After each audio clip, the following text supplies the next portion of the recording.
এইভাবে করে নেব। এই যে দেখেন কত মোটা হচ্ছে ফুলে। এই যে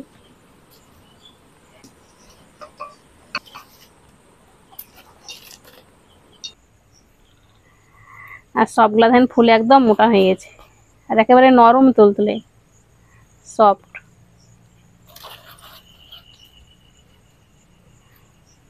একটা আপনাদেরকে ছিঁড়ে দেখাচ্ছি ভিতরটা কেমন হয়েছে। এই যে দেখেন নরম তুলতুলে, ভিতরটা দেখেন পুরে ঠাসা।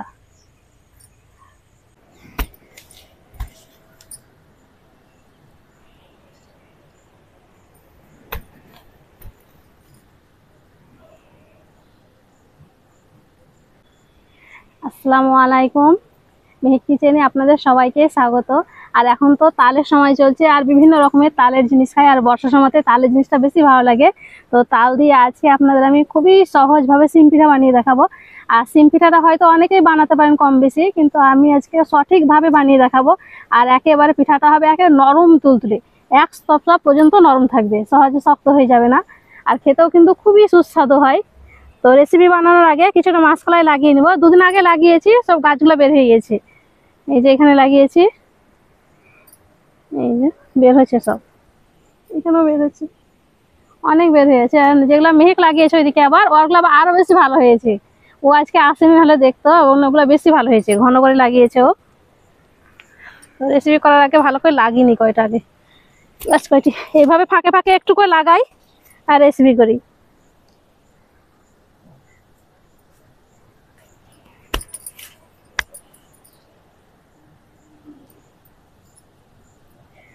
থাক, আবার রেসিপি করার পর লাগাবো, এখন থাকুক। আবার মেঘ উঠেছে, বৃষ্টি আসতে পারে, আস্তে আস্তে দেখি দেখি যেতে হবে। এটা এখানেই থাক, না ভিজা বৃষ্টি হলে। আর মেহেক লাগিয়েছে দেখেন, পরিষ্কার জায়গাতে লাগিয়েছিল তো কত সুন্দরভাবে বের হয়েছে ওগুলা। এখানে লাগিয়েছে আর ওই সাইডটা তো লাগিয়েছে। এই যে এখানে কত সুন্দরভাবে বের হয়েছে।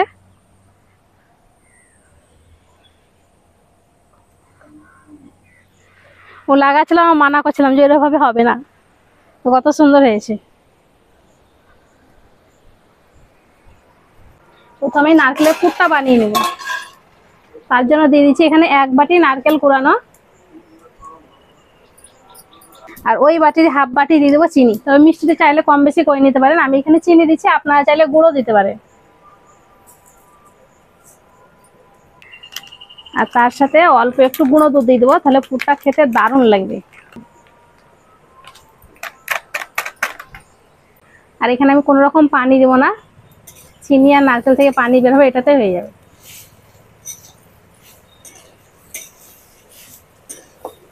নারকেলটা আমি একদম নরম নিয়েছি আর একদম মিহি করে কুড়ে নিয়েছি।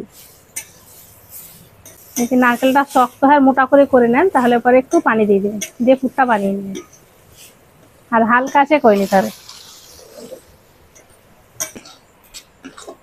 অনবরত নেড়েছে পুরটা আমি বানিয়ে নিয়েছি। আর এই যে দেখেন এইরকম হবে, খুব শুকনো হবে না, একটু নরম থাকবে। এবার একটা বাটিতে উঠিয়ে নিব।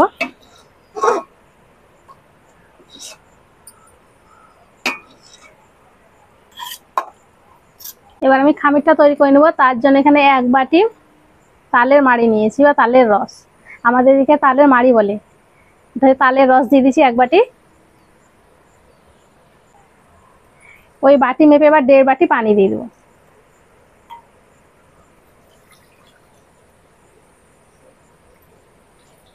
এক চিমটে দিয়ে দিচ্ছি লবণ, আর দিয়ে দেবো 3 চামচ চিনি। সবকিছু ভালো করে একবার ফুটিয়ে নেব। তালের রসটা ফুটে গেছে। এখানে আমি ময়দা নিয়েছি, আপনারা চাইলে গমের আটাটাও নিতে পারেন। আর অল্প অল্প ময়দা দেবো আর নাড়তে থাকবে।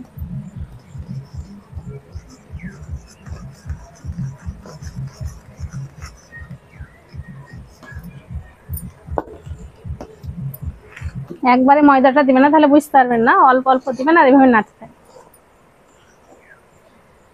আর চুলার আঁচটাকে আমি একদম কমিয়ে দিয়েছি।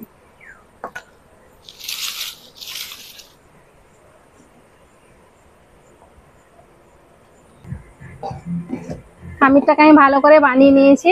এই যে এইরকম করে নিতে হবে। এবার আমি বাটিতে ঢেলে নিচ্ছি, আপনারা চাইলে কড়া দিয়ে ভালো করে মেখে নিতে পারেন।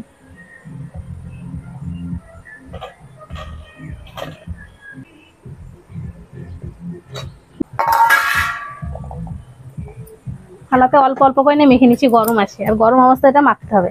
তবে খুব বেশি গরম না, হালকা গরম থাকতে থাকতে মেখে নিতে হবে।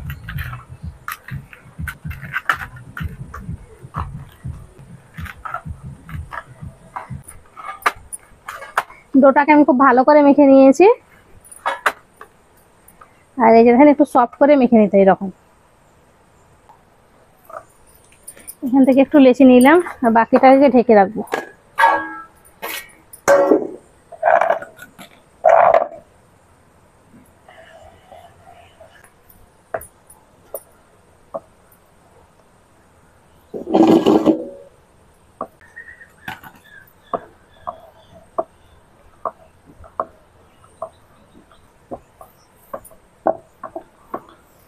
বড় করে একটা রুটি বেলে নিয়েছি আর এখানে একটা টিফিন করার ঢাকনা নিয়েছি, একটু ময়দা লাগিয়ে নিই, দিয়ে এটা দিয়ে কেটে নিচ্ছি। আপনারা যে কোনো বাটি গ্লাস নিতে পারেন।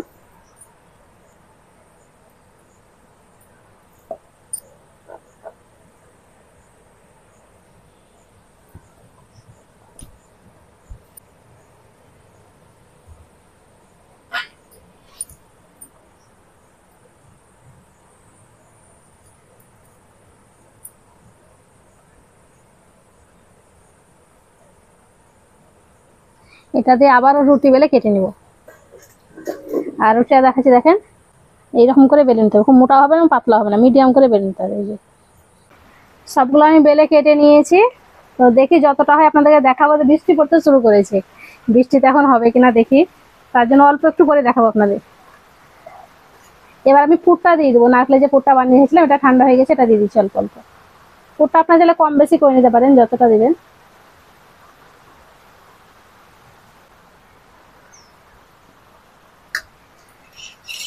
নারকেলের পুরটা দিয়ে দিয়েছি, এবার সাইডে একটু একটু পানি লাগিয়ে দেবো। এইভাবে হালকা হালকা লাগিয়ে দিতে হবে, খুব বেশি দেওয়া যাবে না, অল্প অল্প। এইভাবে পানিটা আমি দিয়ে দিয়েছি, এবার মুখটা মুড়ে নেব। যে এইভাবে করলে পরে খুব সুন্দরভাবে মোড়া হয়ে যাবে। এই যে আপনারা চাইলে এরকম করে নিতে পারেন। আমি একটু ডিজাইন করে নিচ্ছি, দেখতেও ভালো লাগবে আর আরো বেশি মানে মুখটা বন্ধ হয়ে যাবে। এই যে এইভাবে করে একটু চ্যাপটা করব আর এইভাবে করে মুড়ে দেবো।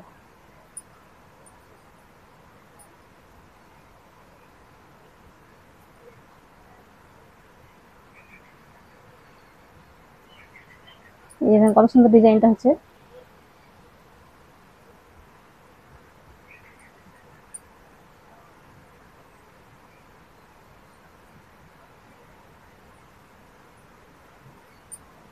এইভাবে করে নেব। এইভাবে করে সবগুলো আমি মুড়ে নিচ্ছি।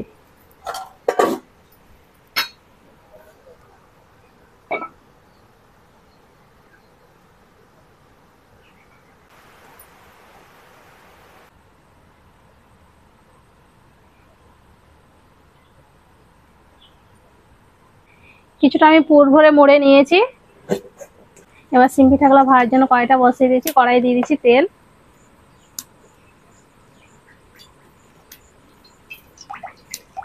আর এই সিম পিঠাতে খুব বেশি তেল টানে না, একদম সামান্য তেলে কিন্তু এটা হয়ে যায়, কিন্তু একটু বেশি করে তেলটা দিতে হয় ভাজার জন্য। তেলটাকে ভালো করে গরম করে নিচ্ছি, মানে মিডিয়াম করে গরম করে নিতে হবে, অতিরিক্ত যাতে গরম না হয়।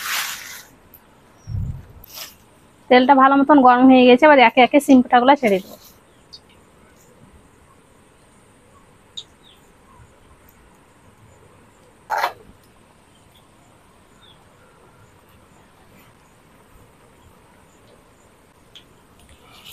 পিঠাগুলো নিচে থেকে খুব সুন্দরভাবে ফুলে উঠবে, ভেসে উঠেছে। এবার উল্টে দেবো। আর কত সুন্দর ফুলছে দেখেন, ফুলে মোটা হয়ে গেছে। এই যে দেখেন কত মোটা হচ্ছে ফুলে। এই যে এই পিঠাগুলো বানাতে খুব ভালো লাগে, আর আমাদের বাড়িতে বেশিরভাগ এইটাই পছন্দ করে, সবাই খেতে খুবই ভালোবাসে। একবার বানিয়ে এটা অনেকদিন পর্যন্ত খাওয়া যায়। কত মোটা হয়ে গেছে দেখেন ফুলে। এই যে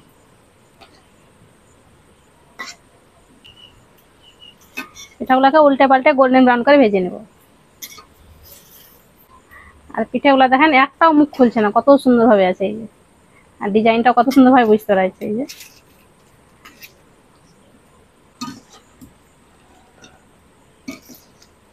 এই পিঠাগুলো ভাজা হয়ে গেছে, উঠিয়ে নিব। এই যে দেখেন আমি এইরকম কালার করে ভেজে নিয়েছি।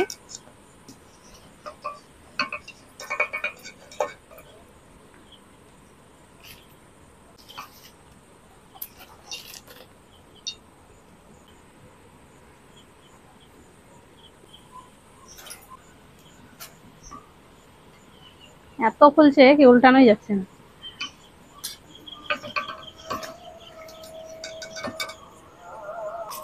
এতগুলা পিঠা ভাজলাম কিন্তু সব তেল থেকে গেছে, দেখেন অল্প একটু তেল লাগে।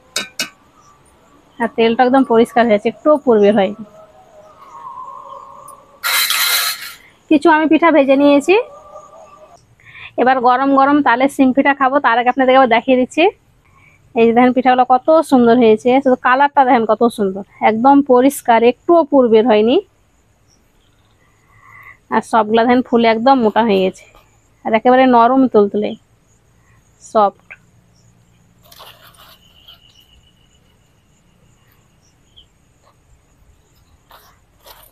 খুব সুন্দর হয়েছে পিঠাগুলা। একটা আপনাদেরকে ছিঁড়ে দেখাচ্ছি ভিতরটা কেমন হয়েছে। এই যে দেখেন নরম তুলতুলে, ভিতরটা দেখেন পুরে ঠাসা। আর এই রুটিটাও দেখেন কত সুন্দর।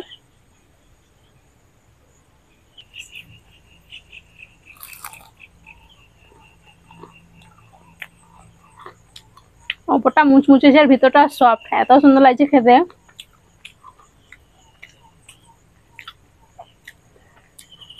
তাহলে সিম পিঠাটা খেতে দারুণ হয়েছে। আর এইভাবে বানিয়ে আপনারা অনেক দিন পর্যন্ত রেখে খেতে পারবেন, সহজে নষ্ট হবে না, কি শক্তও হয়ে যাবে না। নর্মাল ফ্রিজে রেখে দেবেন, 2-4টা করে বার করবেন আর খাবেন। আশা করছি আজকের এই সিম পিঠা রেসিপিটি আপনাদের অনেক ভালো লেগেছে। ভালো লেগে থাকলে প্লিজ লাইক কমেন্ট শেয়ার করবেন, আর আমার চ্যানেলটি অবশ্যই সাবস্ক্রাইব করবেন। সবাই ভালো থাকবেন, সুস্থ থাকবেন, ধন্যবাদ।